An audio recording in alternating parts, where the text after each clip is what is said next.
Thank you so much to the Craft COVID Committee and the Office of Research for supporting this work. I think this is just an incredible interdisciplinary group of researchers tackling the COVID-19 pandemic from many different angles, and I want to share a little bit about ours. So basically, I think, I'm a psychologist by training. I'm a faculty member in the Department of Family Medicine, and Vanessa Kaufman, my collaborator, is a PhD candidate in the Department of Sociology. Most of my work relates to healthcare delivery and health services research and health disparities. And a theme that we see again and again is that many technologies and treatments that have a very strong evidence base are dramatically underutilized by residents of the United States. And I think recently there's been so much discussion about the anti-vaxxer movement and how people were resisting vaccines. And of course, you see a very obvious parallel between the years of mutual mistrust we saw in that context to the way people are resisting risk reduction and mitigation strategies for COVID-19. So this is kind of a phenomenon I've been studying for years in different contexts.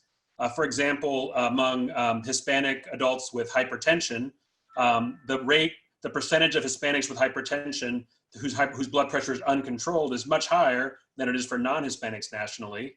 But the percentage of people that are taking evidence-based blood pressure medications is much lower among Hispanics than among non-Hispanics.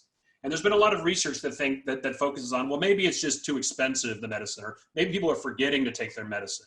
And those things definitely happen. But almost every randomized trial that's looked at trying to reduce copays or remind people to take their medicine failed to produce increases in uptake.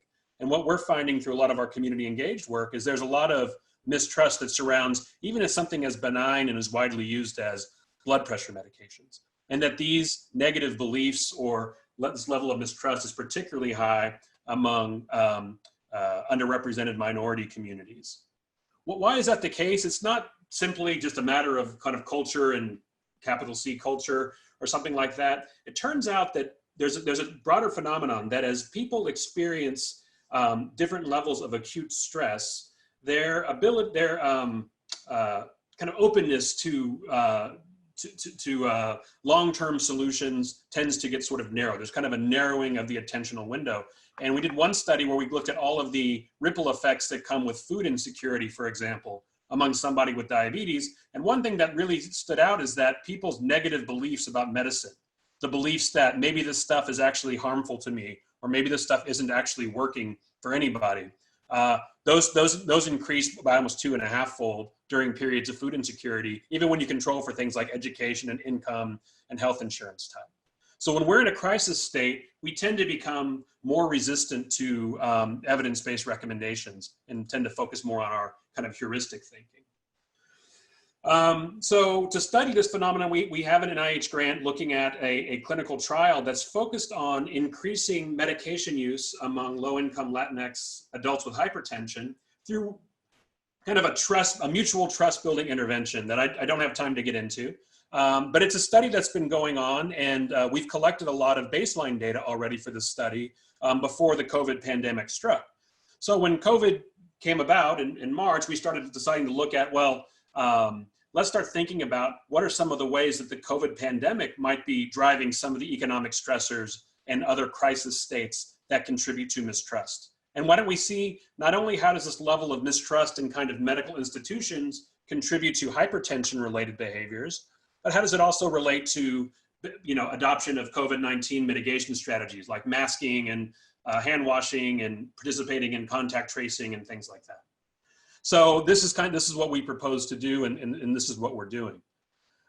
There's basically two aims to the study. The first aim is a quantitative aim. We're just treating this now as a cohort study. So we have 119 eligible participants in the Propio Camino study in the NIH trial who have not yet been randomized to the intervention, but for whom we've collected baseline data about. And there are also people that have given us consent to contact for future studies. So it allows us to kind of, anyways, that really helps us in pursuing an exempt I or whatever. It's accelerated many things about the project. We already have people we can contact and have been contacting. And we're essentially just adding to our initial battery of questionnaire measures some additional measures about adherence to COVID-19 mitigation strategies so far and attitudes about future adherence. Like how long am I willing to kind of keep doing this sort of stuff? And these are two validated measures from the CDC that are used nationally in other settings, but are, just like we saw with Dr. Rowe's presentation, these are measures that are collected at a very low rate among socioeconomically disadvantaged minority populations. So our quantitative aim is basically to look at, well, how have the level of economic stressors, how has the level of mistrust in institutions, and how have hypertension and COVID-19 mitigation behaviors changed from pre to post pandemic? So that's kind of our quantitative aim. We're also doing, and one thing that's been really exciting is we've also begun an interview study with participants in our trial, and also with a number of community partners that I'll mention in a moment. We've trained up 29 students, 23 of them are native Spanish speakers, done over 14 hours of training with them to do interviews in the community by phone.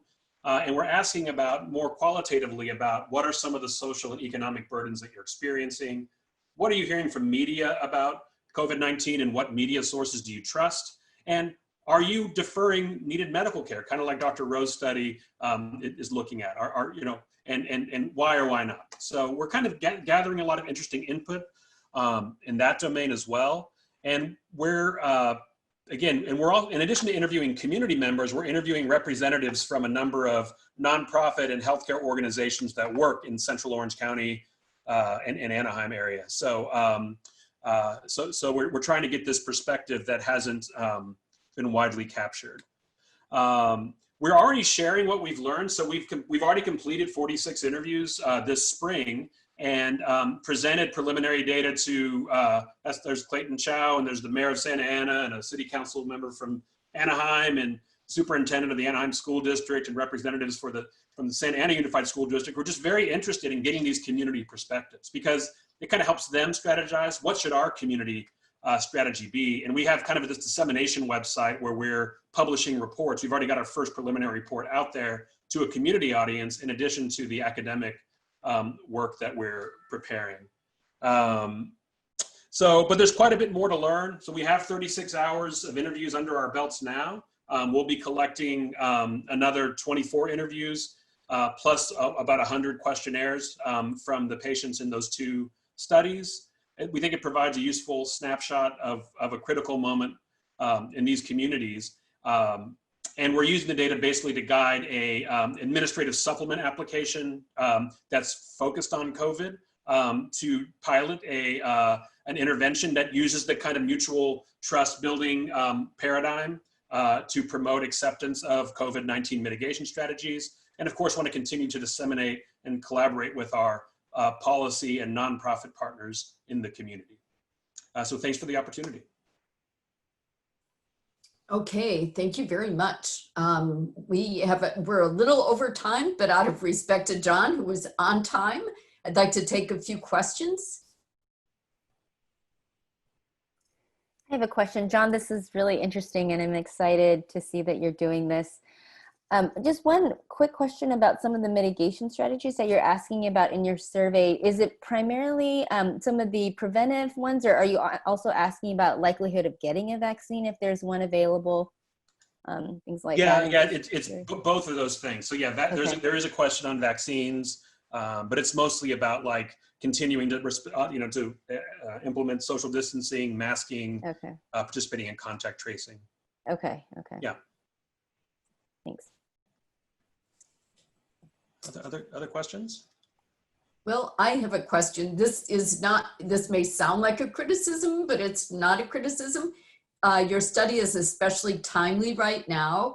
So the question is, do you think just the activity of the study in regularly outreaching to these 100 or so individuals, do you think that in itself might have a positive impact on their relationship with the healthcare system? And how would you account for that in the results of your study? Yeah, I mean, I think that the thing that we see, like before we, like in our early interactions with community members, we tend to get very positive comments about the healthcare system. And oh, thank God for UCI and all these great experts. And then once you get to know them, they start to sort of dish on the ways that UCI has sort of let them down. So we tend to actually uncover more critical input over time as people get more comfortable with us. So but I would argue exactly that they're being more honest with you because they do feel more comfortable and you have established trust maybe.